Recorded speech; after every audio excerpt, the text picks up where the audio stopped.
So there I was, minding my own business, doing some research for my next podcast interview on Kevin Lockett TV on YouTube.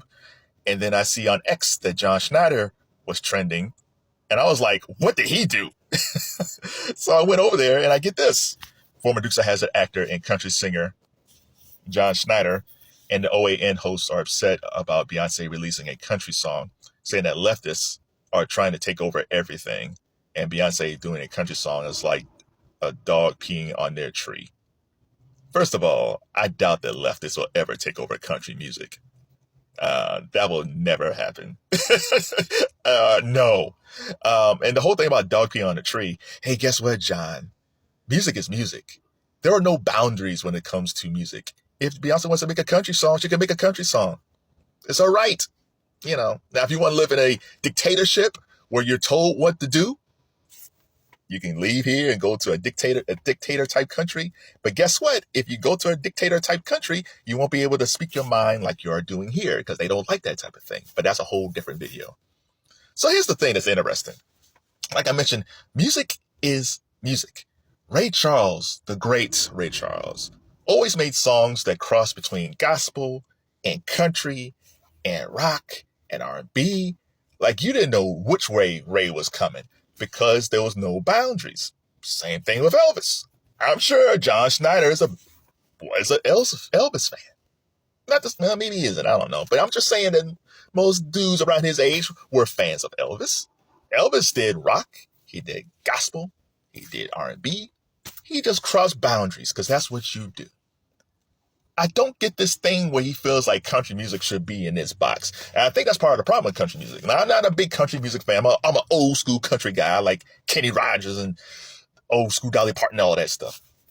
But the thing about country sometimes is that it's kind of in a box. So when someone like Chris Stapleton pops up, and he's almost like a throwback to like old country with that voice and that sound, it's great because it kind of shakes up the genre.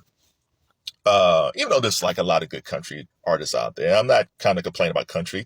Listen, country has their niche, right? They have their fan base, they love their songs, and there's nothing against that. But if someone like Beyonce wants to make a country song, that's fine. It's up to the people if they want to hear it or not. If the people don't like the song, the song won't get played on the radio, and the song won't chart. But evidently, maybe it's because it's the Bayhive kind of pushed it up for now. But as the weeks go along, we'll see if country fans actually like that song or not. It should not be up to John Schneider.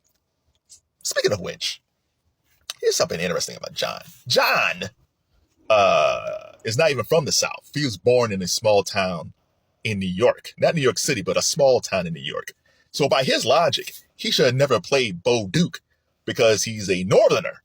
And how dare a Northerner play a guy from the South, right? Even when we look at Taylor Swift, like everybody loves Taylor Swift. And for people who don't know her full history, I'm sure Swifties do, but for the people who don't know, she started off as a country artist. And guess what? Taylor was born in Pennsylvania. She was a country artist from Pennsylvania. So by John's thinking, Taylor Swift should have never been a country artist because she's from Pennsylvania. Which is crazy because country fans are all over the world. You could be a country fan in Pennsylvania, New York, California.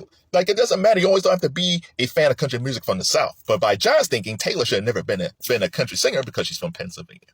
The only two people that I spoke about who actually, by John's thinking, has a right to be a country singer is Ray Charles, who's from Georgia. And guess what, John?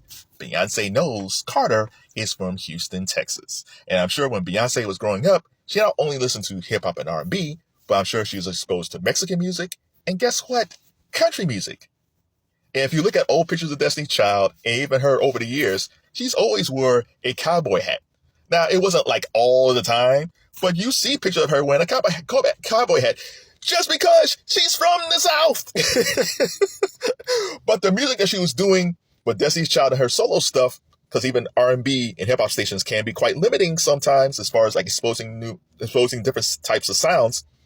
She probably wanted to do this for a while, but the way urban radio is, she probably couldn't figure out a way to do it correctly. So for Renaissance Act 2, she's going to put some country songs on her album. So I don't know if Renaissance Act 2 is going to be a full country album, a part country album.